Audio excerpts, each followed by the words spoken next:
Let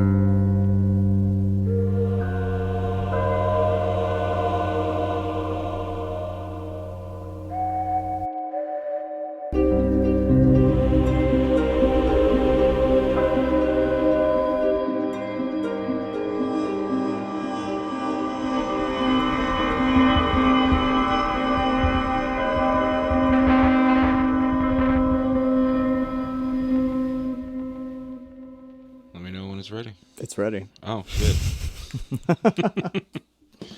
Okay. Welcome to Into the Airwaves with Tristan Kosman and Dave Demoss. And we had done some, or I had anyways, done something like this before, but I decided to restructure how it was being done. I wasn't happy with it. So, yeah, we're going to try this again. How's it going, Dave? It's going pretty good, man. How are you? Oh, not too bad. So, what did we want to talk about today?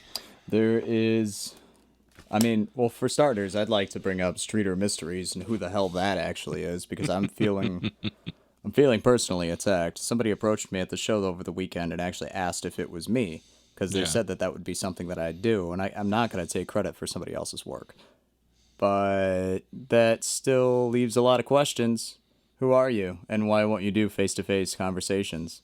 Who's the man behind the curtain? Yeah. Or I suppose it could be woman. You never know. I don't know, dude. I can't assume, I guess. You're right. Yeah. How dare I use general terms in 2023? Yeah, right. Everything's so specific, but if you get it wrong specifically, then you're a whole host of slurs and whatnot. So, back to the original question. What did you want to talk about today? I had assumed that we were going with the plan that we came up with, where it was extraterrestrials and all sorts of fun things like that. Have you ever seen a UFO, Tristan? I don't know. Honestly, I truly don't know. I've seen a lot of strange things in my life, but I can't unequivocally say that is one of them. What about you, Dave? So, yes. I'm quite positive that I have. And just to use the actual definition, unidentified flying object, there was flying objects in the sky. I couldn't identify them. So, I think that counts, doesn't it? Yeah, I would suppose so. Well, by definition, yes. But now I do believe they are no longer using UFO as the term. It is what UAE. UAP. Is it? Unidentified. That's right. That's right. Something. Sorry. Unidentified aerial phenomena.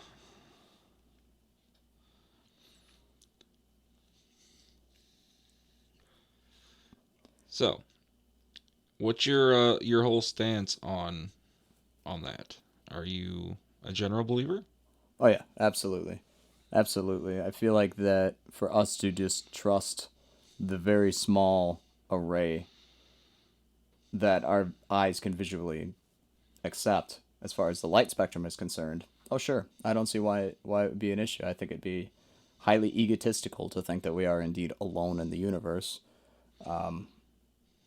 As a species, I mean, that not only puts all of everything as, in Neil deGrasse Tyson's creation in question, and it makes it, kind of pointless. Like, why would we have this vast experience around us if we were indeed the only ones that were gifted consciousness? Right. Well, fair enough. What are your thoughts on them not particularly being from a different universe, or even this particular universe, but the possibility of alternate dimensions? Oh, yeah. Well, again, I mean, I am what I like to call an optimistic skeptic, okay?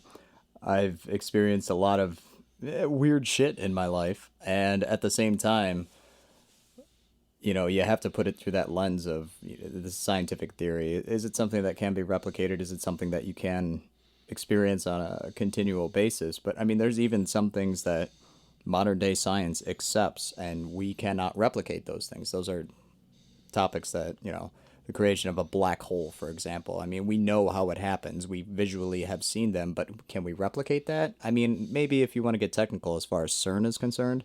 But I think your question is specifically on whether or not these are just fucking aliens from the moon, or if this is the United States world government leaders kind of creating these sort of things. I mean, what do you mean? So there has been quite a few people that have come out and said that they don't believe that they are from any other universe or any other habitable planet in any other universe, but rather alternate dimensions. So, unlike being something that is on our plane of existence, they step through from a separate plane of existence into this one, whether it be for a long period of time, whether it be for, only a few minutes. There's even been people that have said things like Bigfoot. Take for example, they've said that there's a possibility that a Bigfoot could be from an alternate dimension, simply for the fact that they've been found. A lot of times, the people that have seen them have said that they were near some sort of orb, which they believe could be a dimensional portal. Yeah, I mean, why not both? I mean, it is very well possible. I guess if we were going to take our physical existence and try to travel at the speed of light or faster, it would probably completely deteriorate our genetic structure, and in turn, it'd be like really fast radiation poisoning. Like we would just fall apart and wither. Right. So, but I mean, there are like released CIA documents that confirm and speak about things like remote viewing and astral projection, and from there, just because you have an experience on a different plane of existence as far as dimensionality is concerned, that doesn't necessarily take away from the fact that you can interact with the third dimensional plane. So I guess it's possible that these extraterrestrials could be projecting themselves from hundreds of thousands of light years away, and we could easily accept that due to things like quantum entanglements that, you have two electrons. It doesn't matter how far or close they are. You can move one, and the other one will do the same exact thing. But I think that everything right now is kind of it's all hypothetical. We don't know for sure. So I like to believe that it's possible that one day I'll walk down the road and hang out with my best gray alien friend Bill. We'll go to Kroger and laugh at the weird fruit that they have because I like to do that. But I also think that it's probably, if they're going to be more advanced from us on a technological level, I don't see why they would be more advanced than us on a mental level as well. I could understand that. And that's another thing that I've always kind of thought is like you don't necessarily have to, just because you have better technology, be able to be smarter than any other thing necessarily. I mean, take humans, for example. The farther into our technological advancements we get, the less people seem to retain on information. I think that might also have to do with evolution, to be perfectly honest with you. Because we have these technologies that are available, we don't necessarily need to retain the information anymore. We have it all at our fingertips. A lot of times I find that people look at it through a negative perspective, like it's making us dumber. But in fact, the fact that I can look up anything on my smartphone and learn about it right away, I don't necessarily need to retain that. Only from a sense of one day the net is going to collapse and, the robotic llamas are going to uprise and enslave humanity from an AI standpoint. We're never going to be the same again in our freedoms and da da da, this sort of thing, sure. But I find that to be grossly pessimistic. I mean, it is, but also in the same respect, if you don't retain the majority of knowledge that you interact with, then if you don't have access to your phone, whether it be you just don't have it, or whether it be, it's off or it's dead or whatever the fact may be, you may have seen it once or twice, but if you don't know it, then it's kind of useless at that point. Yeah, I can see where you're coming from with that, most certainly. I think that it's a matter of, well, then, critical thinking has to come into play. Like, are you going to be able, just because I looked up how to, I don't know, just because I looked up how to, specific wiring schematic on a guitar once, and was able to put together a guitar from that once, will I ever need to do that again? And at the time, I don't know for sure. Nobody really does. Am Right. I, how much weed did I smoke in the last 6 months in order for my nerves or my neurons to just deteriorate and kill my long term memory whatsoever? You know what I mean? 9 times out of 10, though, we're gonna be able to have their phones at our fingertips. However, I do respect your perspective on that, just simply because it is something that you run into a lot. If the phone dies all of a sudden, now it's like an extension of ourselves, and it just Right. ruins everything. People go into a panic. Yeah, and also like there are quite a few people that I know that will use their phones or computers or tablets or whatever they have, whether it be in their immediate disposal, whether out and about or at their own homes, will use it to look up a lot of things to try and better their intellect. But most people that I do know end up playing games Mm-hmm. or just Porn. endless, It's well, porn. yeah, It's mostly porn. or endless doom scrolling on things like Facebook or TikTok or Mm-hmm. Instagram or Twitter or whatever it may be. So to have everything that you could possibly want to ever learn in the palm of your hand, but still not utilizing it for any of that, to me, again, just kind of seems like a waste. Well, what's the alternative then? Well, I mean, I've always kind of preferred, physical copies of books, Mm-hmm. outside of the fact that they take up ungodly amounts of room, especially once you start accumulating a whole bunch of them. Man, you ain't kidding. Yeah. I'm moving right now, and I have like 500 pounds worth of books. I wish I was kidding. Like, we have so many books, and I didn't realize we had all of these Hmm. until I'm moving, and that's the vast majority of what I'm moving. So I totally understand your point. I guess maybe I think about it as like perhaps it's almost overwhelming to our relatively young, as far as the life structure of humans' existence and society, as far as written history is concerned. How long we've been alive versus now we have just this endless stream of inputs and information. I think it gave the entire human race ADHD, to be honest, Yeah. and we can't focus. That is entirely true. I mean, it, I guess me personally, I enjoy having technology sometimes, Hmm. but it also seems like it takes over people's lives. It can. It certainly can. I mean, anything can do that, but because I guess prime example right now of why I think that these particular life forms would be so much more advanced than we are by thousands, if not hundreds of thousands of continued history and years, whatever that means. I mean, we measure a year by the, you know, rotation around the sun, or the orbit around the sun rather. But it's like, now that we have all of this all of this stuff at our disposal, what are we doing with it? And how long did it take another species of sentient beings to get past that hurdle? Like, how many hundreds of years did they doom scroll through whatever fuckbook program that they had set up where they could, Yeah.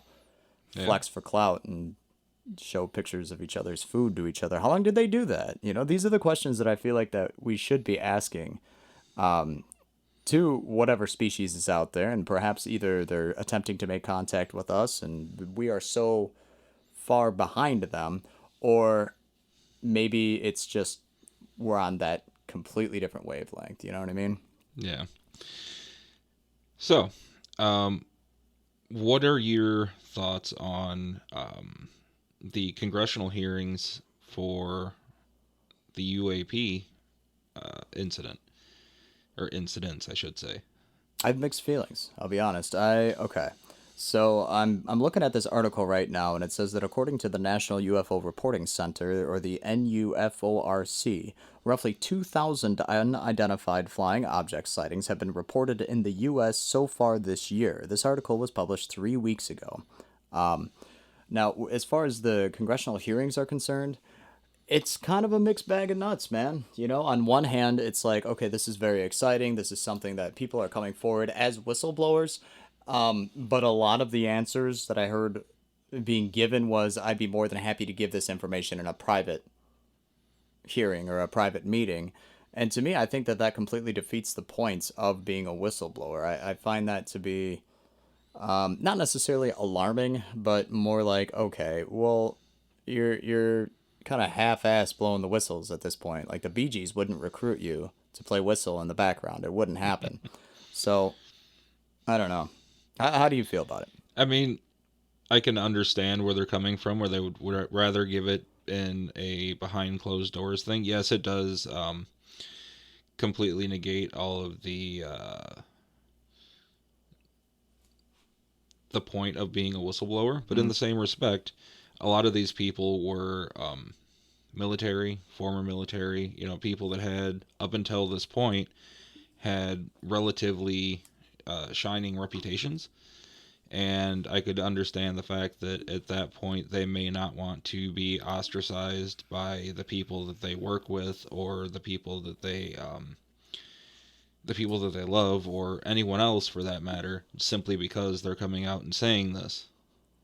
Because there's still that stigma of, if you see a UAP or UFO or whatever you want to call it, that obviously you're crazy, or obviously um, you have some other mental health defect, or you're just lying and wanting attention.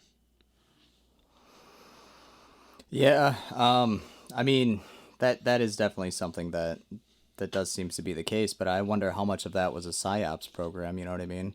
Like there are laws and rules in place as far as retaliation are concerned for whistleblowers. I mean, okay, for example, it's called the WPA, the Whistleblower Protection Act. This would be It protects federal employees or applicants for federal employment from the retaliation for making protected disclosures. The WPA also provides penalties for supervisors who retaliate against whistleblowers. So, I mean, if we're going to take out the whole Secret Service gonna be assassinated style thing and actually look at it doing this through the right channels, then there's no reason why we should have this half in, half out sort of disclosure to the public sort of thing. Right, but also in the same respect, I mean, I see that order of protection for whistleblowers much the same way as I would see an order of protection for, say, a victim of domestic abuse. Mm-hmm. Literally just a piece of paper. It takes everyone working in tandem to try and actually make this have any sort of relevance, Mm-hmm. or hold any weight when it comes to what it actually does. I think that that's the whole point of a unified republic or a democracy at that point, though, is there does have to be a point of order, and it does take everybody to participate in that in order for it to be effective. I agree with you, it is just a piece of paper. However, that speeds up the entirety of our actual justice system. When you violate an order of protection, you don't go to court over this, you just go to fucking jail. You know what I mean? If, Right. if you are found to be in violation of those types of things.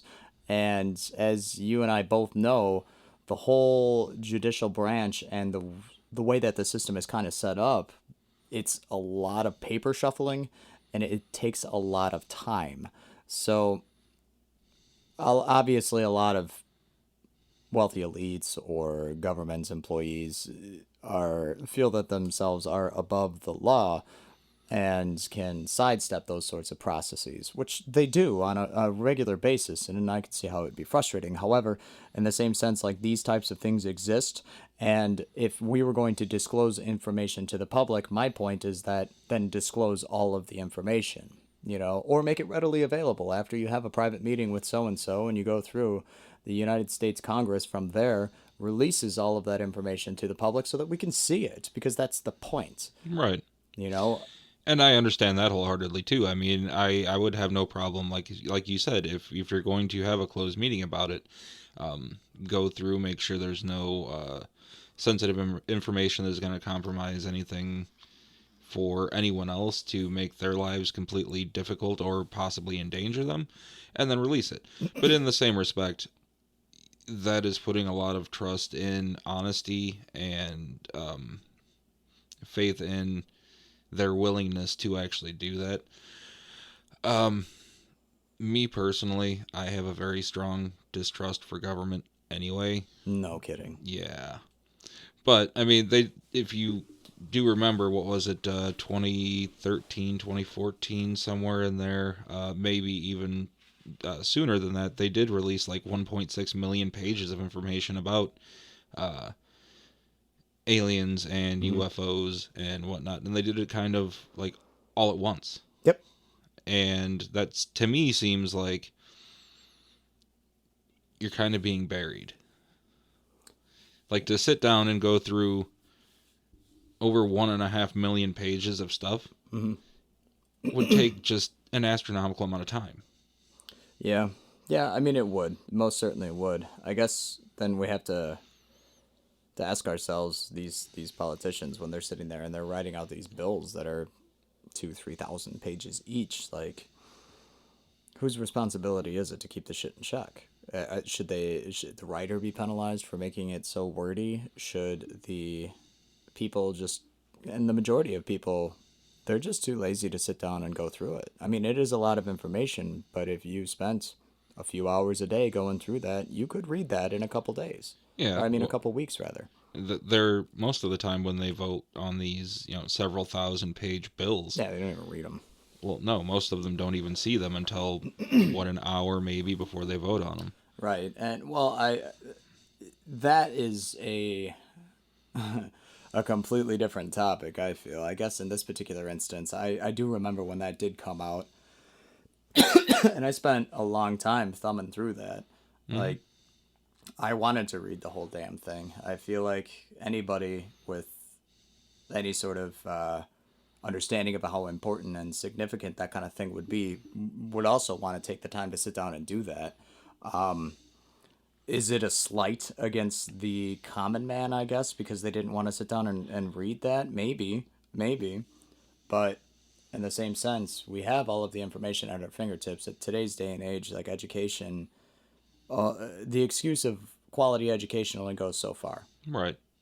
We have to either learn to educate ourselves or so on and so forth. In this particular instance, looking at the way that this was handled, I think that a lot of it was under the guise of, yeah, our United States military has access to a lot of this technology and has had access to a lot of this technology since Roswell, which has been a conspiracy theory and a joke in X-Files for decades now. But when we're actually getting down to the nitty-gritty of whether or not extraterrestrials exist, I think that nobody's military is in jeopardy. Nobody is going to be having any dirty secrets or anything like that aired out, because this doesn't affect just one country. This affects an entire planet. Right. You know what I mean? So at that point in time, how much do you really need to go into our United States government is corrupt when everybody who's walking the face of this planet, who is not above the age of 95 years old, already knows that? Well, yeah, that's what I said. I wasn't trying to go on to the whole government is corrupt and want to tangent into that. That wasn't my point at all. My whole thing was, I guess I should have approached it differently in the beginning of this, but I feel that having watched that, for it to be such a surprise to our Congress, of all people, the ones who are in charge of a lot of everything that goes on in this country, to not know any of this, to not have supposedly any knowledge of this up until all of this came out, seems odd. Yeah, yeah, I can see that. Um, Because if you remember, within the first 5 minutes, they were talking about how this was something that was basically blindsiding them when it came to UAPs and the interactions that our military have had with them for decades. yeah. Well, I think that a lot of people who work in Congress want to believe in the process. I think that there's a lot more of that than there are, well, I'm just here to fucking get a paycheck, line my pockets. Don't get me wrong, that definitely exists. I'm not even remotely saying that it doesn't. I think it's more so that perhaps these people were more focused on what was on their plate already, which is dealing with 1,000-page bills that just get kind of brushed across them within, you know, days to 2 days worth of time. Right.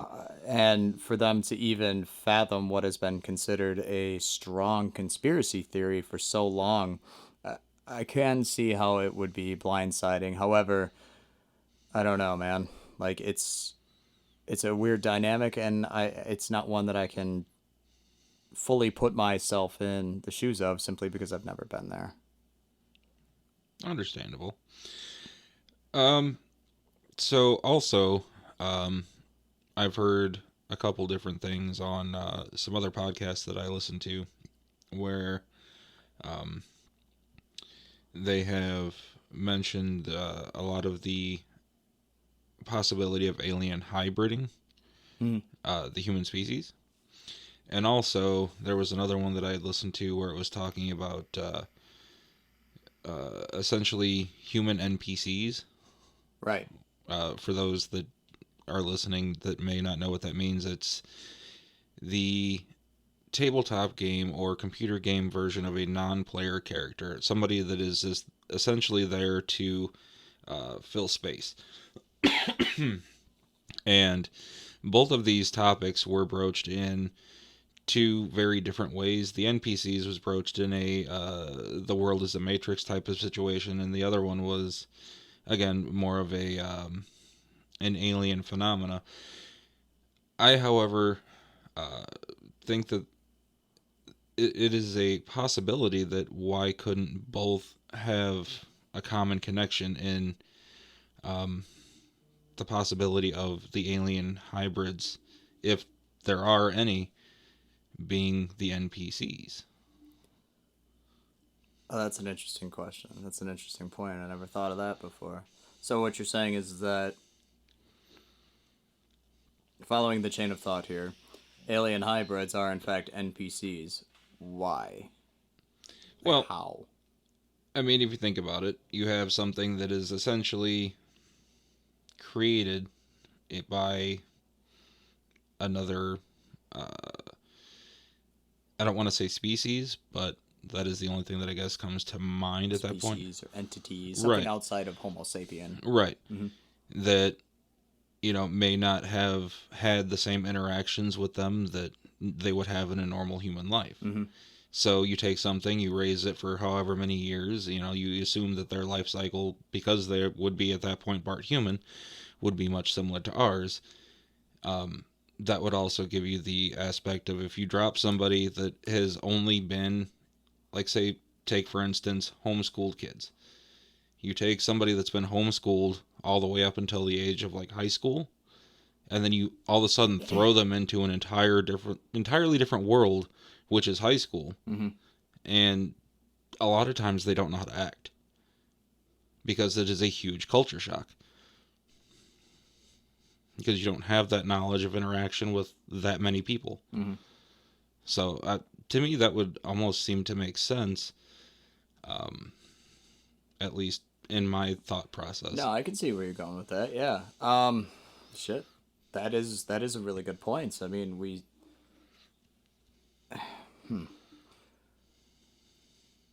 I don't know. That's a lot to unpack. Actually, I've never, like I said, I've never thought of that before, and I tend to think about this kind of stuff really deeply, really quickly. So I think that I think with the possibility of alien hybrids, I would find it to be more likely that they would be people that are quote unquote people in positions of power versus run of the mill daily life. I would think that if we had any sort of walking the earth and like blend of people, that they would be, like I said, high ranking politicians or military experts or even fucking bankers. There's no way those guys are humans. I mean, they could be vampires for all I know. I have a theory that most banks are actually ran by goblins, and that has nothing to do with Harry Potter. Thought of that since I was 8. So, but I would think that NPCs, or rather, the people who are cloaked and disguised as humans, full blown extraterrestrials walking amongst us, would be the people who are the NPCs, simply because lack of social skills, lack of understanding of how to interact in normal day to day human society. They're just sort of there, quote unquote, taking space up. Right. And we. But in the same respect too, though, I mean, you could have both be true, whereas the hybrids could very well be the run of the mill people because they have to get that sort of interaction. They have to learn the skills of dealing with people on a constant basis. They have to learn the etiquette, I guess, for like a daily conversation or just whatever they have to do in their lives. Otherwise, if they would get put in a seat of power, they would look extremely odd because they wouldn't know how to act. You know what I mean? Yeah.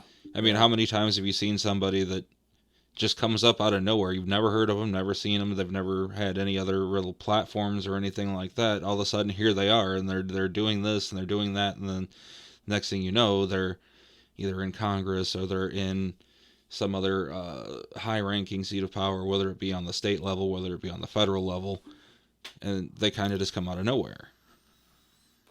Yeah. And then you go through and try and research them, and you don't really find anything. No, there's nothing. They're just ghosts in the system. That's a very good point. It's a very interesting point. And in this day and age, to be a ghost in the system is extremely hard to do. Yeah. I mean, everything leaves a paper trail, so to speak, at least a digital trail, unless you're not wanted to be found. And that's, even then, that is quite hard to do. That's true. That's very true.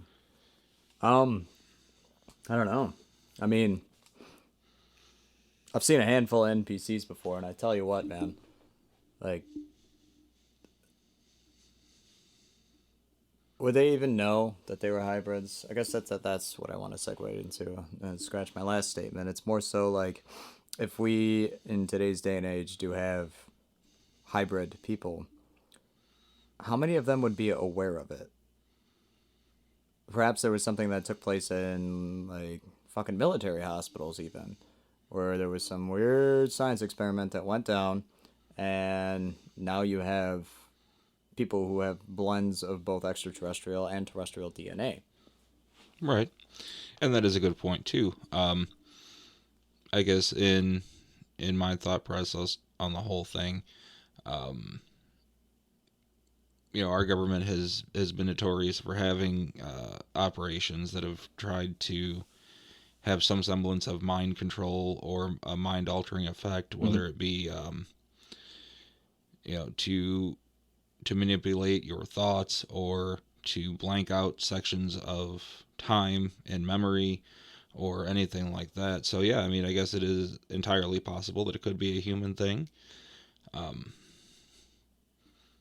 But in the same respect, that also kind of would be a really crappy thing to realize. I don't know. I don't know if it'd be crappy. I think it'd be pretty fucking cool, to be honest, but you better get some superpowers with that. That's all I gotta say. Like, at the end of the day, if you're getting yourself all mixed up from birth, with alien crap, I mean, you better have something cool to show for it, not just cancer and weird birthmarks, you know. I mean, that also, I guess, comes into effect with like, you always hear stories about people seeing the Men in Black or the Black Eyed Children or things like that, and that goes into a whole nother rabbit hole of whether people believe that these are alien entities or whether they believe that they are some sort of government creation or whatever the fact. So I mean, I guess there's a lot of cloudiness when it comes to trying to parse through all the information on these things because there's no, without having seen it or dealt with it on your own, really no way to know if it's an exaggeration or what it really is. So I guess I don't know. I personally think that I'd like to believe that it was some sort of extraterrestrial thing and it wasn't just some government operation where they just completely took people and fucked them up beyond repair. Because again, that's just a really shitty thing to learn about your own government. It's like, hey, we're just gonna fuck you up and then see what happens. Yeah, yeah. I mean, I'm pretty sure that was part of the reason we had excuse me, we had the trials for war crimes from World War II with the Germans doing all sorts of experiments on people. Of course, then we took half of them and put them in high-ranking positions in Changed the some U.S. letters, and now we got NASA. Yeah. Well, it's interesting too because I mean, since you bring up World War II, I mean there was a lot of rumors that World War II era Germany's military, I don't think you can say it. I'm not going to. They had this extraterrestrial technology, and that a lot of them. There was a lot of reports even from back then talking about these like the Vril Society or whatever it was called, where they have 0 point energy, and when they're able to make like all kinds of flying vehicles that doesn't emit sound, that doesn't have any sort of exhaust or anything like that. Right. And I mean, even today, a simple transformer, and you hook that up to a 9 volts, you could have what is it like propulsion from electrons like that. That those are things that exist, and it hardly makes any sound. Yeah. So I don't know. That's a weird one too. Like I think that this stuff has been around for a very long time. I think that we have, and not just like early 1900s. I mean, look at all the prehistoric cave paintings that Mm-hmm. show anomalies in the sky, and it could be documentation of celestial events that have occurred. One we don't know, but kind of piecing the puzzle together here and looking at human history, there's a lot of really, really big jumps that we have made as people that I'd like to be optimistic and say, yeah, we did that. I am giving the human species credit for this sort of thing. But in the same sense, I don't think we've changed much as a species in the last 10,000 years. Like there's documentation from like, written in on papyrus from the Egyptians, like people calling off of work because they got drunk the night before. Like that's actual things. Those exist. The Sumerian tablets about customer complaints because they didn't get enough hay bales delivered. People, there were Karens in ancient Sumeria. Like I just don't see it. I don't see us all of a sudden be Right. like, well, I didn't get the right size. I don't know, frappuccino. I want to talk to your supervisor. By the way, here's 0 point energy. Right. Yeah, because I mean, you see, especially like you said, a lot of the cave paintings, a lot of the hieroglyphs in ancient Egypt. You see a lot of what would be considered like saucer shaped pictures. So I mean, yeah, like you said, it's been around for a long time. It's not a new thing,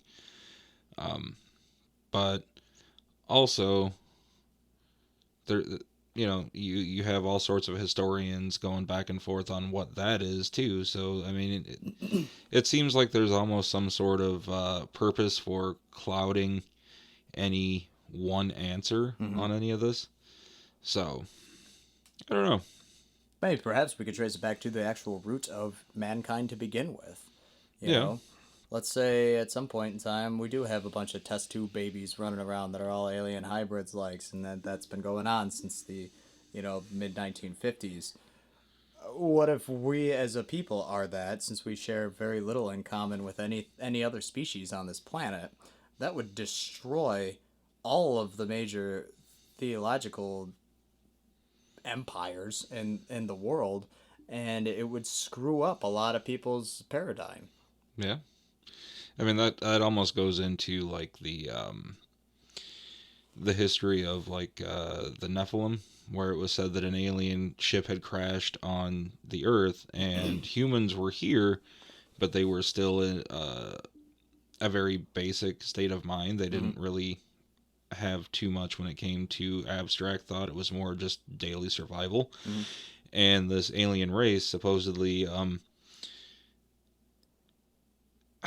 almost enslaved humanity Mm-hmm. for the purpose of digging out their craft and then mining uh, precious metals and other material resources for them.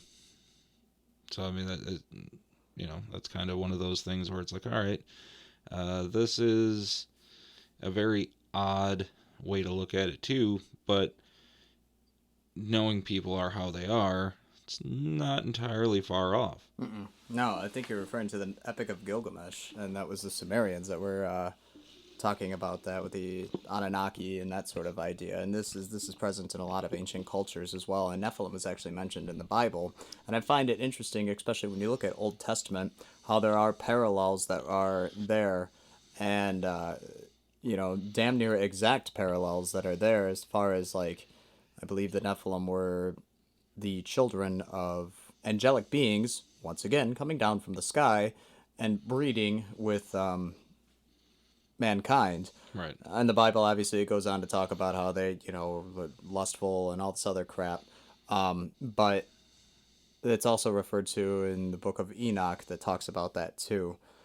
And I mean, the visions of Isaiah, all these different things show interactions with different higher and higher advanced, I guess you could say, species, more than human. Right. So I don't Yeah. know. Because if I'm not mistaken, it goes on to say that the children of the so-called angels and the humans were supposed to be the giants. Right. So Well, that's a whole nother thing to kind of unmap there or unpack there too, because I mean there's all kinds of photographic evidence of like 13-foot, 15-foot, 25-foot huge humanoid species that right. we have skeletons of that. Yeah. We've seen the skeletons of that, and that's another theory we could go into and talk about how the Smithsonian, which is I'm pretty sure is government funded. I don't think that's privately owned. Had done nothing but cover that sort of things or those sorts of things up, and maybe it is truly, like you said, that really shitty thing of painting a narrative for people to have them get into a box and fall in line, you Yeah. I know? mean, that's the point of propaganda in the first place. Right. But if all But of human existence has been nothing but a slew of propaganda, how do we, in this turning of the age, begin to understand what is the actual truth and what isn't, And I think that comes from a personal perspective. We it all have does. to derive that from ourselves. And especially when it comes to something, experiencing something extraordinary or phenomenal or outside, supernatural, if you will. Hmm. It's all personal perspective. So how are we able to quantify that in a manner where we can say, okay, this is what this is and this is what this is, and we have a billion eyewitness stories that all have similar stories, but because we weren't there to experience their perspective, we can't take it as the truth. I feel like there's anything short of a Dr. Manhattan situation at this point then would mean that everybody's just damn near gonna. We're not gonna be satisfied until we have something like that. Yeah, I mean, that is entirely true, at least in my perspective. That I guess it to me is a very concerning thing to think that, like you said, this could entirely be, 100% just a narrative to have everyone fall in line and not ask questions, which kind of brings me into people like Bob Lazar, who supposedly worked at Area 51, kind of back on the whole whistleblower thing. And his first action after leaving there was to call like Coast to Coast AM and tell him about the super secret place and things that he saw and worked on at this place. I'd like to put an audio clip of that right here. I mean, because it's worth listening to. It's It been is. utilized in a lot of different, I mean, notably Tool. They Yes. put it in. It was either 10,000 Days or Lateralis. I don't It was remember. the end track on Lateralis. Yeah, that is just terrifying. It's Yeah. absolutely abhorrent to sit and listen to. But also that goes into effect too that you've had a lot of people, and again, like you said, it could be just people trying to debase his claims, but how much of that was hype? I don't know. See You know, that's where it gets interesting. I mean, now that we've had acting around since the ancient Greek times, ancient Roman Empire time, well, earlier than that. right? Whenever we had the first playwright take place, from there, I mean, how much can we fake hysteria, and why can't we differentiate between the two, and why don't we take that as I don't know what I'm trying to make here. I guess why don't we just trust that off the bat and then do our research based off of whether or not or whether that's true rather than immediately trying to debunk everything. Let's go and try to find the evidence of the situation Right. versus trying to find everything that's wrong with it. It feels like a big roundabout way of just displaying inability to accept something outside their normal day-to-day existence and paradigms. Yeah, I mean it is, and I personally would love to be able to go and find out why this could be or couldn't be, but in the same respect, this is at a place that has been highly guarded by government officials for since well before the Roswell crash, Right. because it is a military base. I mean, they have a 7 mile long dead zone in between the road leading to it and the actual facility. Mm-hmm. So you can't get in to that 7 mile area without being apprehended and caught. So it makes it really hard to prove anything, Mm-hmm. which I kind of feel is why everybody tries to automatically debase anything that he had said. Yeah, yeah. I Because can if see if that. you can't get in there and prove it, then obviously he's lying about it. Right, right. Well, another thing that I was really pleasantly surprised to see about those whistleblower hearings that came up was the discussion of the missing billions of dollars that the Department of Defense just had unaccounted for. And one of my favorite, paraphrasing here, but one of my favorite conversations that took place was somebody had said, well, if the IRS audits me as a single taxpayer and I'm short a couple $1,000s, I'm immediately fined and or thrown in jail. Mm-hmm. Why is the Department of Defense allowed to just do this on $1 billion spectrum? Like, that is so much money. That is an absurd amount of money, and it's just unaccounted for. It's just not there. Well, I would assume that if I was a scientist who was working on extraterrestrial technology that I just watched a few of my coworkers be melted alive by, I'd probably ask for a handsome paycheck too. But in the same respect, it's like, god damn, why? That's finally coming up in more common terms. It seems that's a more Yeah. common thought. So the Department of Defense is definitely in question and has done a lot of questionable stuff for a long time now, and we're finally getting to the point where we're asking those questions, and those are things that we need to look at and how they parallel with this particular instance, with this particular case. Right. Yeah, I guess with the whole Area 51 thing and the $2 billion or however much the actual final number was when it come to that, that seems to be a running thing for a lot of our government, to just, oh, we don't know where this money is. It's just not there. The same thing happened shortly before 9/11. Okay, check this out. As of June 21st, 2023, the Commission on Wartime Contracting in Iraq and Afghanistan concluded that 31 to $60 billion had been lost to fraud and waste, and recent Ernst and Young audit of the Defense Logistic Agency found that it could properly or not properly account for some $800 million in construction project. So 31 to $60 billion. It ain't even 2 billion, man. Like Right. that's enough money to I like put a huge dent. There's no reason for people to be homeless and people to be hungry at that point. No. Like you could distribute that much money and still you'd have so many millionaires walking around. It's obscene. It's Yeah. obscene. I mean, our defense has always had a lot of wasted money when it comes to the things that they buy, the things that they have. Most notably that I can think of at this point in time, as a specific, I remember hearing a story about our Air Force and their F-16s having coffee cups that plugged into the jet itself. Mm-hmm.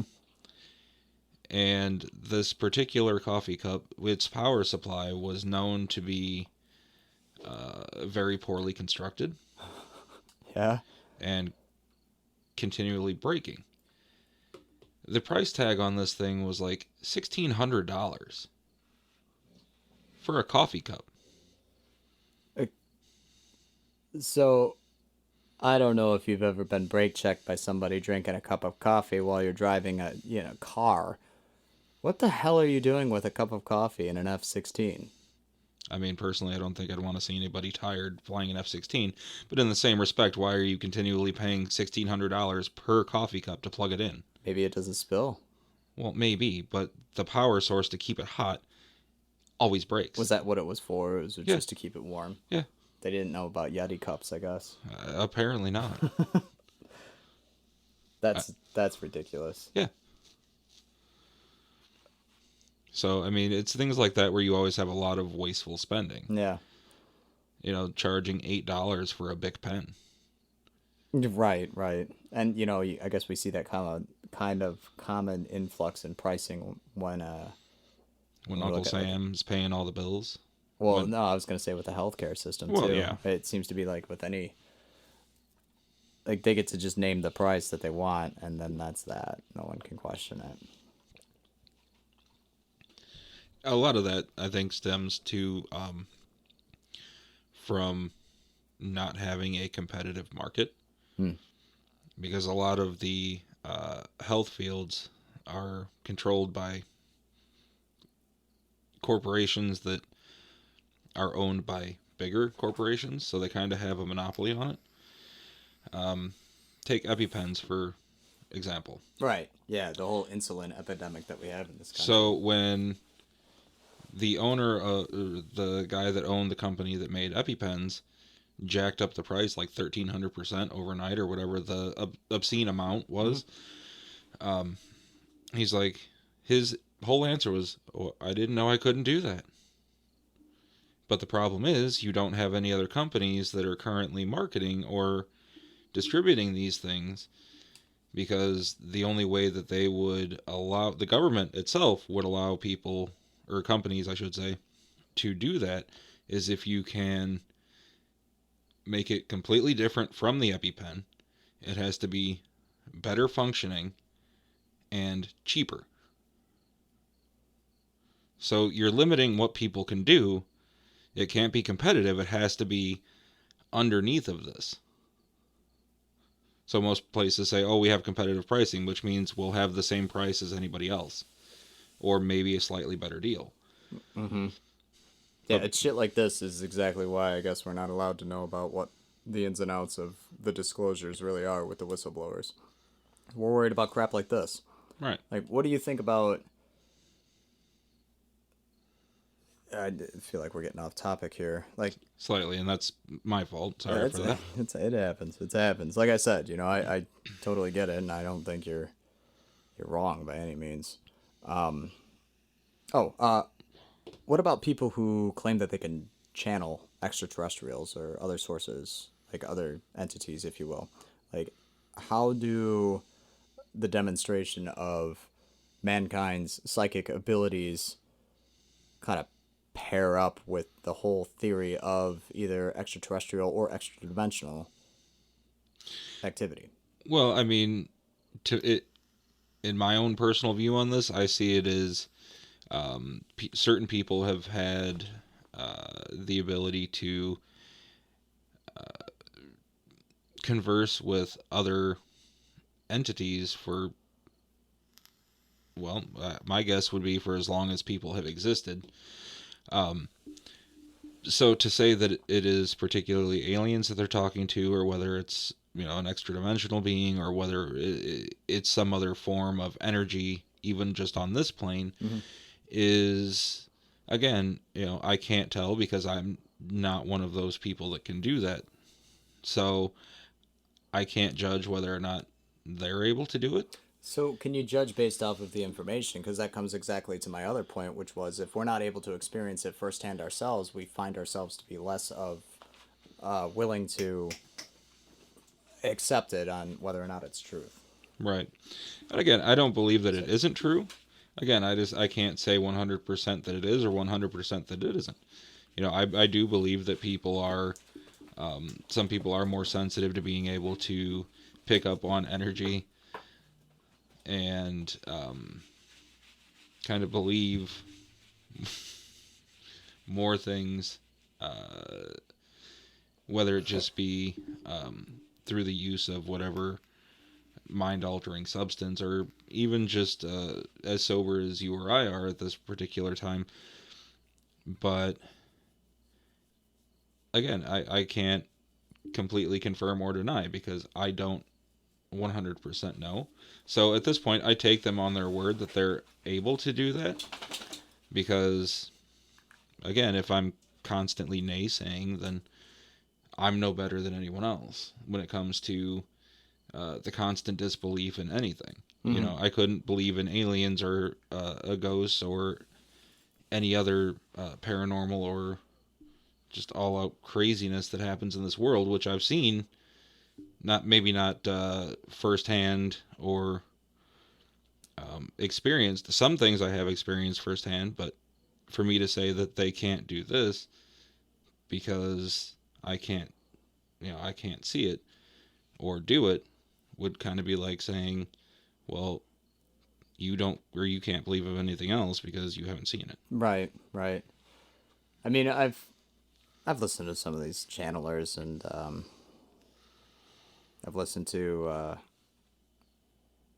what was it? There was one that I was looking at. It was something about channeling an entity called itself Ra, and it was like this collective that was from fifth, sixth dimension or whatever it said it was. Yeah. And a lot of it seemed to pair up with like the hermetic wisdoms of like the old mystery schools and shit like that, which that's it's pretty cool stuff. It's pretty holistic stuff. How much of it is fantastical and how much of it is practical, though, I guess it really is the question of the whole situation here.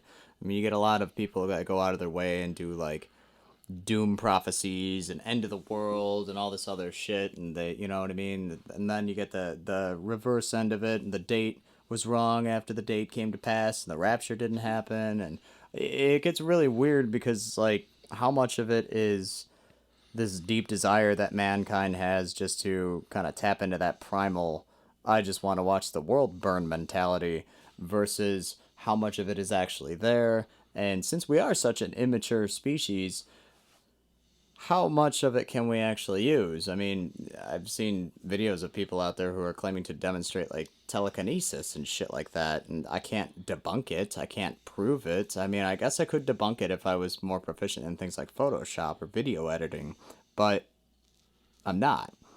But I've seen people who claim that they are proficient in video editing and Photoshop that say that that's a legitimate video. This has been legitimately captured. Right. So I don't know. I mean, it seems to me that this very well may be the tip of the iceberg that sort of shifts people as a whole into functioning differently together. Because again, if we have to step away from the mentality that we need to have some kind of unified enemy in order for us to continue to coexist with each other. I don't know. I find that to be a little bit off-putting. I don't think that's an advancement at all. I think that that's more so that's just dressing up what we already believe in Yeah. now. Yeah. You know. Yeah. Because I mean, like, uh, for the last 50 or so years, um, I mean, even our government has been looking into the use of people with uh, either telekinetic or um, psychic powers to try and use it for whatever their means was. So, like I said, I believe that some people are more sensitive to things like that. Um, so, I guess, in a sense, they are at least more, I guess, advanced than a normal person because they have the ability to do more than normal people do. Mm-hmm. But In the same respect, though, how much of it is just thespian esque behavior, right, just being acting and being right, dramatic and trying to get the spotlight, like a look at me sort of thing. Like right, right, how right, I don't know. I don't think we can differentiate between that just yet. I mean, obviously, some people end up eventually just proving themselves to be hoaxes or right. frauds or Yeah, liars or whatever you want to call them. But yeah, and it's a whole lot of what the fuck do we do with this? That's how I feel about it, to be perfectly honest with you. Like, bottom line, I'm looking at the whole situation and it's like, all right, I mean, I believed in extraterrestrials and UFOs and, aliens and shit like that for a long time. hmm, And now that we're actually talking about it, it sort of doesn't even surprise me at all. yeah. I mean, it was funny because I saw a meme today on Facebook of all places while I was at work, and it was a comic strip style cartoon with an alien and another human standing next to each other, and there was a thought bubble above the alien. It says, "Are you surprised?" And the human's just like, "Man, I've got a lot of stuff going on right now." I've seen that, dude. I've seen quite a few of them like that. Yeah, And, I like the memes that are getting circulated too, where it's like the U.S. government comes out and tells you like, oh, aliens are real, and aren't you surprised? And the general populace response is, yeah, okay, but why is my rent so fucking high? yeah, Why does it cost so much for me to eat? That's a great. These are great points, but it is presenting a larger problem as to how we actually handle modern day society and what it is that we do with it. oh, it is. I think people have believed in this for so long that again now the government is making a spectacle about it, and they're expecting everyone else to just be like, "Oh my God, it's true. There's aliens. There's UAPs. There's this technology," and everybody's just like, "Dude, we've been telling you this shit for fucking 50 years." And so it was them. They were the ones who had propagated the whole "nah, you're crazy" Yeah, facade. Yeah, hey, maybe that makes a lot of sense. I'm sure there were a handful of people out there who were just floored and still refused to believe in the fact oh, I'm that sure. that that's normal and not fantastical, that that's not hysteria, that people have actually experienced some pretty crazy shit. Yeah, And I don't know. It also takes a few bad apples, to just completely ruin the whole situation. Now all of a sudden you're calling off of work every other Tuesday because it's not Monday Night Madness. You're at the bar getting wasted. It's you were abducted by aliens, and Yeah, right. And what are your thoughts on that, though? Like what's the that? whole alien abduction thing. I mean, that's been, happening for, again, 40, 50, 60 years that it's been reported. Um, but who knows how long prior to that, where it's been recorded that it's happened. So personal perspective here, I think that that is totally something that can happen. Um, and I think that can happen two different ways. I think that yes, people can certainly be picked up and taken aboard physically, and have mind altering things happen. I mean, shit, dude, you give somebody a date rape joke, and all of a sudden they're not gonna remember anything.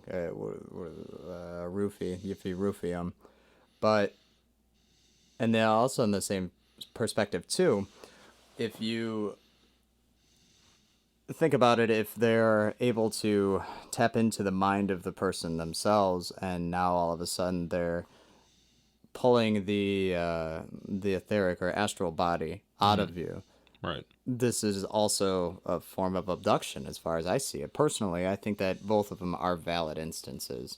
I think that there are more people who have experienced legitimate phenomena similar to that or such as that than there are people who lie about it. I Right. think that the people that lie about it either continue to talk about it, and eventually are found out to be liars on a lot of different levels, Yeah. and that's a mental health crisis at that point, or or they're just not believed outright, versus the people who are like consistent with their story, and this is what happened to me, and this is what I've experienced. Like, I mean, I don't know. I believe that. I buy that all day. In fact, I don't see why not. Especially if we go back to the original conversation of if we are indeed the byproduct of something extraterrestrial, why, like, consider us to be an ant farm or a science experiment? Why wouldn't they want to go to cross check their work to see how it's coming along? You know what I mean? Right. Yeah, because funny enough, on one of the other podcasts that I just listened to, is basically, um, from what I had heard the person that was the guest on this episode say, that essentially they are more like zookeepers, um, largely uninterested in us until we start self-destructing Hmm. to a certain point. Hmm. Which I guess it kind of makes sense if they were trying to conduct an experiment or whatever other plans they had for either our planet or us as a species or whatever else. Hmm. It wouldn't, to me, wouldn't seem to be too far of a stretch for that to be true. Because if you're running experiments, the last thing you want to do is mess with it, simply for the fact that that's going to skew the results. Well, I guess it depends on the experiment. Like if you're picking it up and you're just checking in on it, like you still have to, in the midst of your fermentation process, when you're making mead, for example, you still have to make sure that you've got the correct pressure, and Right. you know what I mean. You're still checking in on it. Um, does that include butt stuff from the aliens? I'm not sure. I don't know where the probing and everything like that came from, but I don't know. I'm not an extraterrestrial. To me, that would seem more like, especially for the hybridization program, uh, whether it be uh, a milking of the prostate to collect semen from people to impregnate, or in the case of women being abducted, having either that uh, seed or possibly even alien seed being implanted into them. So, I mean, I guess that would be kind of my rationalization for the whole probing thing. Would be Yeah. more of a like a forced ejaculation, Damn. simply for the fact of they're kind of like when you crossbreed animals. Yeah. If Okay. if they won't do it naturally, you force it. There was like a whole thing at Area 51 though, where I believe the expression was "clap them alien cheeks." Like people were about it. Like they could just, well, I probably didn't want to breed those people. I mean, can you really blame them at that No, I point? can't. No, These are probably the same people that were, saying that they were going to storm Area 51 in hopes of, yeah. running 7 miles, being able to evade our military. God, I would have loved to see it though. I would have loved to see it. It would have been so cool because, like, one, the treasonous war crimes that it would have been for the United States military to mow down hundreds of people in the middle of the desert like that, that would have just caused a huge uproar. People would have been pissed. Technically And two, not, though. oh yeah, no, I would have been furious if I Well, saw that yeah, shit. I mean, you If would have we been had an furious. entire group of people, like a large group of people, not just Naruto running weebs, going through the desert and being like, "Now we want some fucking answers here," Yeah.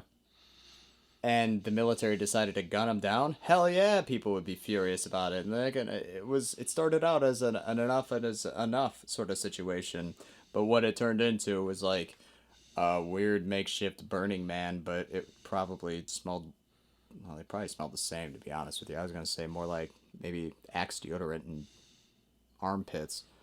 Probably just the armpits. Probably But you just the think of it like armpits. this, too, though, is like our military has had the okay to open fire on civilians since, like, the Obama administration. Yeah, but hundreds of them at a time. That's what I'm saying. Like that would have been an actual legitimate movement. What we Yeah. witnessed was 4chan coming out. Yeah. That's what we saw, which sucks. I mean, we had an opportunity and we just really, we didn't even bother to pick up the ball long enough to drop it. No. Kind of just kicked it a little bit. Yeah, laughed at it. Yeah. So,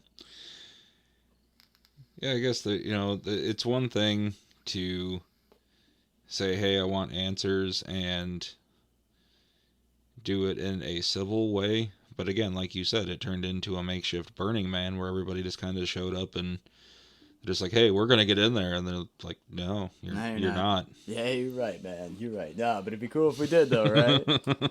Fuck's sake. Be a lot cooler if you did. Yeah. I wish there was like some kind of conclusion that we could draw about the whole thing, but it really, to me, I feel like at this point in time, we can't really do anything but hurry up and wait. I feel like eventually answers are going to reveal themselves. I'm hoping like hell that there is some sort of grand reveal, but I mean with, any looking into shit like Project Bluebeam, how much of it would we actually buy and how much of it would be legit? Yeah. So that kind of brings up another thing that I wanted to breach on a little bit. The I believe it was what was it, the Maui wildfires Mm-hmm. or whatever it was, where Yeah, in like Hawaii. just I think so. I may be mistaken. Where like everything was destroyed and people claimed that it was a beam of light that came out of the sky. Yeah, that was in Maui. That's right. But the only things that weren't affected were things that were painted blue, Mm-hmm. which is very weird. I mean, granted, I understand how light waves refract and do Yeah. different things to different colors on the spectrum, but it also just seems strange to me. Well, yeah, I mean, are we setting ourselves up for a mock alien invasion? Like, is that what that was? Because I'm leaning more towards that it's a possibility that it was. Because if it was actual extraterrestrials coming in and just like throwing some heat rays down on us, I don't see why celebrities would have been painting their roofs blue, or Yeah. that particular shade of blue specifically, Right. months prior to leading up to that particular instance. Right. And now it's to the point where I'm pretty sure they are going through and forcibly buying out people's pieces of property. Yeah. And I don't know. What do they call them? Direct energy weapons do. And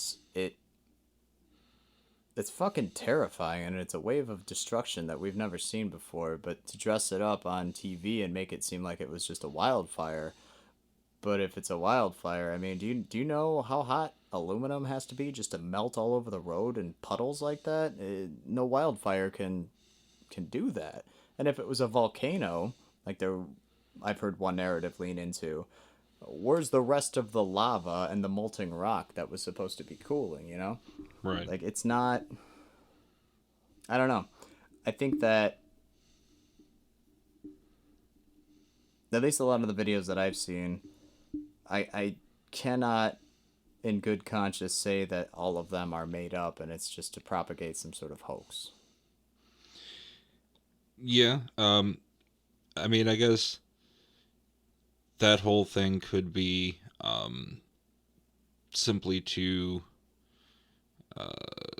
keep a reason to have our defense budget as high as it always is, if not higher than normal. Um, like you said, the whole Project Bluebeam, where they were talking years ago about this thing where it could, at any point in the world, have basically visualizations of whatever god or alien or whatever just appear, and then use, whatever sound system is readily available for that area as basically a loudspeaker for whatever message they wanted to play. Probably most notably like a emergency defense or Mm-hmm. something like that. Um, I guess that could still kind of lean into that, though, where it is kind of a justification for keeping things the way that they are, as opposed to do anything about it. People for years and years have complained that we spend more on military budgets and other useless government programs than on things like education or things like our medical system or our housing deficiencies or things like that. Any thoughts? Your thoughts on that, I should say. I'm honestly waiting for them to project white, blonde-haired, blue-eyed Jesus in the sky. I'm waiting for it, and I'll laugh because at that point in time, I know good and goddamn well that this is like, all right. You guys are just getting out of hand with this at this point. Like, yeah, we all have seen the Tupac concert where we had the hologram of Tupac. You know what I mean? Like, Yeah. and I don't know, man. I think the sad thing is that a lot of people will buy it. A lot of people will believe into it, and there's gonna, if that were to transpire, then there'd be a very hard cult mentality that would take over, a herd mentality rather, and it would sort of, I don't know, it would screw everything up. I mean, to keep things more of the same, we really haven't had any sort of commonality or common factor of what normality is supposed to be, Jesus, since 2001. Yeah. And that's pretty much been your and my generation's entire lives have Yeah. been nothing but uproar and chaos and, well, okay, we lied about this. All right, yeah, we lied about that. And yeah, we made this up. Okay, well, I mean, it was for this really vague, obscure, shitty reason that seems very small and minuscule now, but I'm sorry, but here's this new thing. And 10 years later, 2 years later, that's a lie too. So, But you still have to believe us always. right, Yeah. right, yeah, how dare you? Yeah. Right. So I was just looking up, and apparently aluminum's melting point is 1281 degrees Fahrenheit. Okay. And the hottest temperature, normal temperature for forest fires is 1472 degrees. Okay, so it is a So it is little bit. possible, It's possible. but without sustained burning, Right. especially like cars on roadways where Yep. there is no ready source of fuel Mm-hmm. for the fire, the destruction that was seen would not act like that. No, and not to mention, I mean, even if that was a wildfire, the melting point of asphalt, you would see the roads completely tore up. The interesting thing is that the lines are still painted on the road, for God's sakes. Right. You know, like it's quite blatant, and to have everything burned around and melted around, and then you just have these standing run of the mill, like I could buy these at Big R up the road, umbrellas Hmm. standing there. Like I just don't buy it. I don't think that that's possible. Right. Yeah, I mean, I don't know. I guess I don't want to believe that it is just a hoax to uh, continually justify having extremely high military budgets or whatever other plan they had for this. But I guess with the history of seeing these things and using a sort of alien invasion as a scapegoat, um, it's not a far stretch. No, no, not at all. I mean, that's it's kind of fucked up that we're at that level, that we're at that point where Yeah. this is where we have to take it in order to maintain whatever their perception of normality is. You know that I mean, the level of destruction and death is obscene, and not to mention, like, there now is coming to light a lot of people who were stuck there. There was roadblocks, like Right. the water was shut off, the power was terminated, and then they were blockaded in the areas. Like, at which point you would think that a full scale evacuation would have to take place, right? Yeah. But for it to just sweep through like that, I mean, when California or sets on fire, we're gonna hear about that for weeks. Mm-hmm.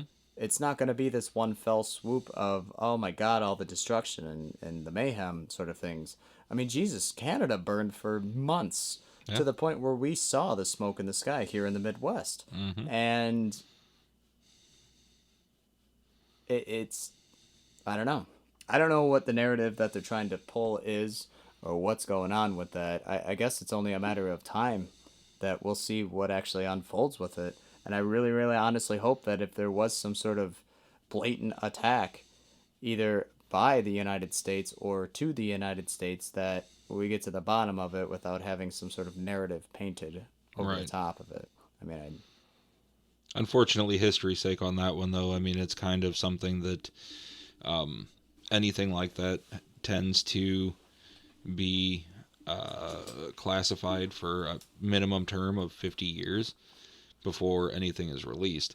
So to say that they're not going to, like we had said earlier, just paint a propaganda about why it's happening and then 50 years down the road when nobody truly remembers it, come out with all these things saying that, oh, this is what happened and this is why it happened, and you know, I guess it's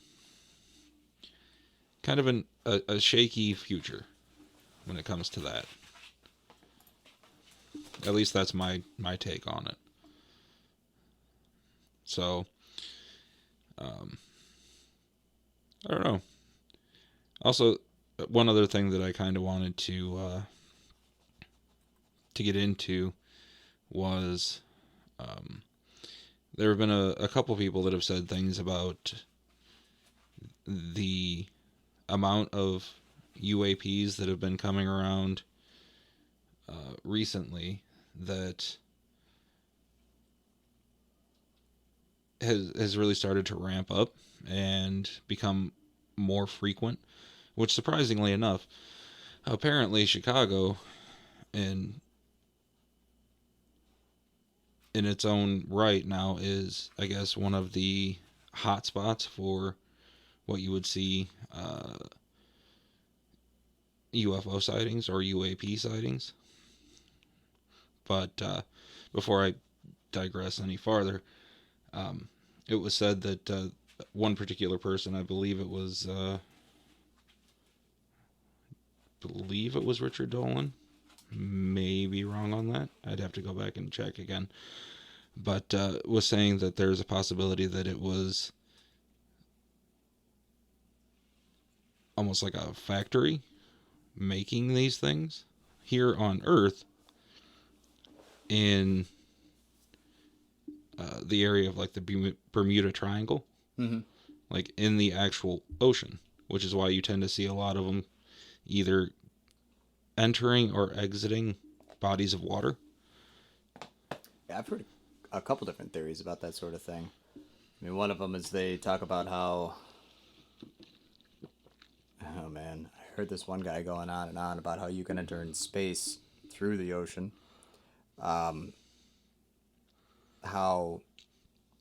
the whole flat earth or the ice wall thing, instead of it just being like the tip of the disc, it's rather it just expands out into many other continents, many other planes. A shortcut to get there would be through the ocean, which I still don't quite understand how the physics of that work. But I don't know. I think that it's very possible that if we possess the technology to be able to have off-world vehicles, which is, Mm-hmm. I believe, how they term them, we would probably have a production plant or something like that in the water. I mean, the ocean is extraordinarily vast. It's open. It's not like it's something you're going to readily see something. And if you do, it's going to be by chance. However, is it possible that these creatures live in the ocean too? Yeah, I don't see why not. Without enough data to be able to make that conclusion, I don't know. I mean, I'm sure that both are true. And things like the Bermuda Triangle, like if we have vehicles that are utilizing things like zero point energy and that's able to manipulate the gravitational field around itself, it would probably cause airplanes and ships to drop, Right, right? right. But again, a lot of the speculation on the Bermuda Triangle is that is, more because of the raging storms that are constantly popping up Mm-hmm. and the constant air turbulence that planes tend to, fall out of the sky, Right. things like that. Who's to say though that if there was something that is, say, under the water that is making all of these things, that wouldn't be some sort of like defense system? Could be a defense system, or it could even as much be a byproduct of it. Yeah. I mean, we know that weather manipulation exists. We understand how to change the atmospheric pressure, introduce more whatever they do. I don't know. I'm pretty sure they bombard the atmosphere and the stratosphere with ions in the manner. But it's very possible that those types of things, like, is it really some Sith Lord nefarious underwater plant? That's very possible. Like I do not doubt it. But again, I'm an optimistic skeptic, which makes me like, yeah, I can see that. Just because of how, well, ridiculous life has been since I was like 10 years old. Looking at a world event level, nothing's really off the table at this point. No. Except like I said, blonde-haired, blue-eyed, white Jesus Trump coming and showing up 20 feet tall in the sky to tell everybody that it's rapture time. Yeah. Time to hop through, drive through, get ourselves a Happy Meal, and go meet the All Maker or whatever. I don't know, man. Like that, I remember listening to that podcast and hearing about that. Another interesting theory that I heard about places like the Bermuda Triangle, but there in specific, is that was the original site of where the lost empire of Atlantis was, and they had energy weapons that were capable of doing things like that and being able to transport themselves off world and teleport and jump with the ley lines and things like that. Right. That after funneling so much energy into this one device that they had, that it caused the whole place to just shift, which probably was, or sink rather, which probably was just like, you know, unintentional pole reversal, Yeah. because I feel like taking advantage of that sort of thing would make sense in a place that wanted to use flying crafts. I mean, if we know that we can make perpetual energy with magnets, we know we could do that, especially in neodymium or Neodymium. neodymium. I don't know how you pronounce it. They say aluminium in the UK. Yeah. So, either way, the super powerful magnets, when you have those things set in a way where they're repelling each other constantly, that thing will turn. That is, by all definitions, perpetual energy. We Yeah. could make a turbine that just continually produces electricity. And not to mention, you can get an electrical field to play off of, wrapping just shit in copper coils. Yeah. They're making similar to the Baghdad batteries. They're making batteries out of like just copper and dirt. Yeah. People have figured out how to do this stuff. So this technology, I believe, has been discovered and lost and discovered and lost a lot throughout human history. It's now just getting to how much of it has the US government known about for a long time and what's stopping it. Because if it's really oil and natural gas and Thomas Edison, if those are our three big factors of why we're not doing this anymore, all underlined by the US economy, why we're not able to fucking go to work without paying for gas. Right. I gotta be honest, I'm disappointed. 0 out of 10, guys. Like, we kind of deserve the fucking apocalypse to happen at this point if this is how we're really treating ourselves. The screwed up part, Tristan, is I believe that that's likely. I believe that that is very possible.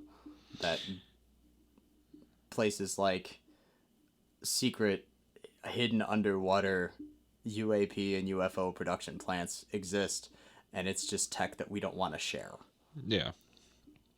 So, well, at least with the electricity part with Edison, and his demonizing of Tesla with his proposition of having either little cost or free energy. Mm-hmm. He, at one point, Edison, I should say, at one point, went to do like presentations on the dangers of Tesla's invention, which were completely unfounded and misrepresented the entirety of Tesla's work. Yeah. To the point where he just electrocuted animals. Do you know what he was trying to display there? It was the difference between AC and DC, alternating currents, and direct current, yeah, right? yeah. And Thomas Edison was very hell bent on utilizing direct current, and while Tesla was experimenting and working with alternating currents, we found that alternating current was obviously safer, which is how he was able to have the Tesla coils and shoot lightning bolts out of his fingers without frying himself. Right. But instead of using alternate current or alternating current, he used direct current on his experiments, which is what he was working with. So in fact, he proved himself wrong, but made such a big stink about it and put out so much propaganda that he was able to completely, like, he negated all of Tesla's work. Yes. And then got it to where at least the United States refused to use alternating current. Mm-hmm. They went specifically with direct current. Their only thing basically was that, one, they could regulate it. The government was able to regulate it, as opposed to Tesla's, where he wanted everybody to be able to do it for themselves, have their own Tesla coils, be able to make their own energy. Whereas with Edison, he basically gave the government rights to dictate how people could use it and how it was delivered, and that they weren't able to make it themselves. They had to rely on a supplier. Yeah, and it uses very archaic ways, because it's still fossil fuels and non-renewable resources that are utilized in order to power plants. Right. Like it's such a waste. It's such a waste. It makes no sense. Yeah, I mean, that was the whole evolution of power supply, though. You went from steam power to coal power to now we're at the nuclear power, Mm-hmm.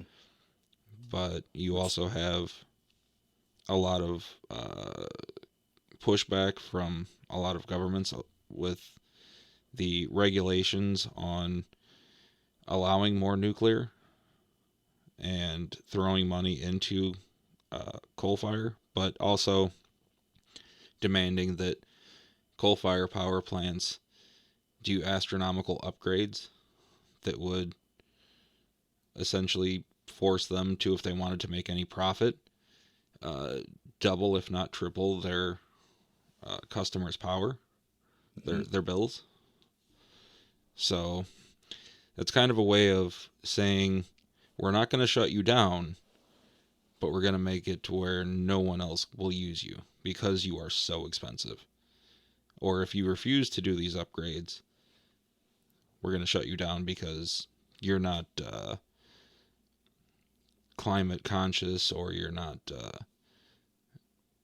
worried about the environment or anything like that. Right, right, and I mean those are factors that definitely have to be taken into consideration too. The lack of responsibility that people have sort of treated that sort of topic. I it's it's heartbreaking actually, just to be perfectly honest with you. And I think with nuclear, it's it's fission. I'm pretty sure that's the big one that is used in today's day and age. Is that right? Where they're actually, or yeah, it's fission, where Yeah, they're ripping these uranium atoms apart, and it's yes, it generates a lot of energy, but it's extraordinarily unstable and dangerous. And thankfully, they proved that nuclear fusion is something that can be done. I mean, they were able to pull this off recently, which I think is monumental, just because.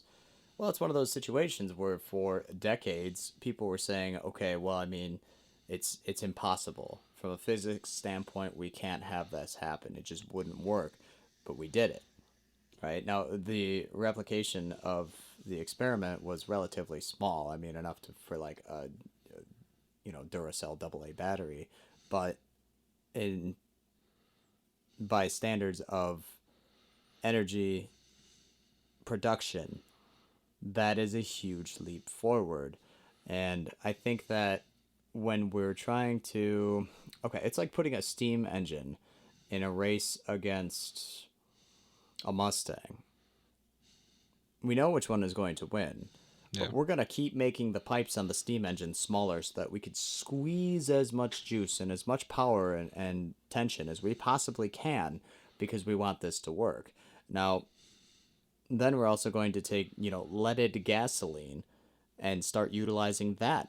mm-hmm. And then we're not gonna put any respirators or anybody on the crowd, and we're gonna sell the tickets cheaper because we want everybody to sit in the front row for these leaded gasoline. But we're not responsible for any of the byproducts of it. It's grossly irresponsible, and we're like suffocating things like the coal industry and what was the other one, like natural gas.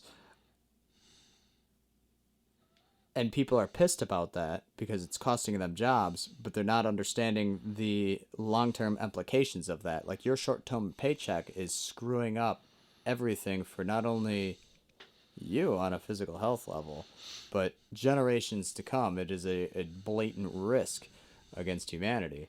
And when we have things that are able to be used in a fashion that is cleaner, and not just because it's virtue signaling, but because it is something that is assisting the environment and growing and continuing to stay stable. Because personally, I like being alive. I like being able to breathe air. It would be very nice to continue to do those things. Yeah, But we are throwing our planet in absolute uproar. And for anybody that's like a naysayer of those types of things, all you have to do is look at the statistics from the last couple of years just by themselves of the heat waves and shit like that that's come through. Yeah. I mean, flip side of the coin, though, they're also saying that another pole shift is inevitable, and that's going to be happening.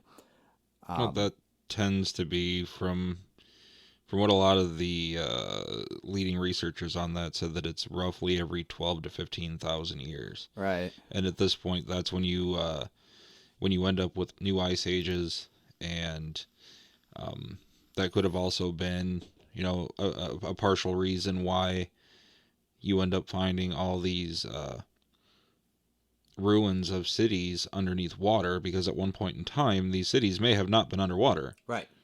It may not have been an earthquake or another fault line breach where it just fell away. At one point, who's to say that we didn't have advanced civilizations far beyond ours, but every time there's a pole shift, everything gets turned upside down, and you all of a sudden have entire civilizations underwater. Will be pretty detrimental. If the magnetic poles were to shift, then, I mean, that would fuck everything up. Right. Satellites would no longer be in the sky, so there's your hellfire raining from the heavens. Yeah. It would be very, very much on par with Revelation at that point. I mean, right now we're sitting at about that 12,000 year mark right now. I think we're overdue. Yeah. I think we're overdue. We're also overdue for Yellowstone. So Yes. I wonder if all of this sort of comes into play when it's like this disclosure of off-world vehicles and extraterrestrials and shit like that. Like, how many times have we gone through the grand reveal, the look behind the veil, Right. only to have everything just blow up in our face, literally, Yeah. right as we're getting to that level, you know? I mean, that kind of brings me back to they are essentially zookeepers, just kind of keeping everything in check. But who's to say that the last 2 decades or so, where it's been a far more of a concern to people because it's becoming more often, more frequent, that maybe they don't know that something, or they do know that something is about to happen, whether it be a pole shift, whether it be a Yellowstone, which would be a civilization killing event anyway, if not a global event, just due to the amount of ash and everything released into the sky. Yeah, the blast radius would just be insane. Well, the blast radius is pretty much almost the entire United States. Almost. But, I mean, you're going to have just tons and tons and tons and tons of ash released into the atmosphere, which in turn will block out light, which will make everything cold, which will make a lot of things die. So, I mean, who's to say that wouldn't happen?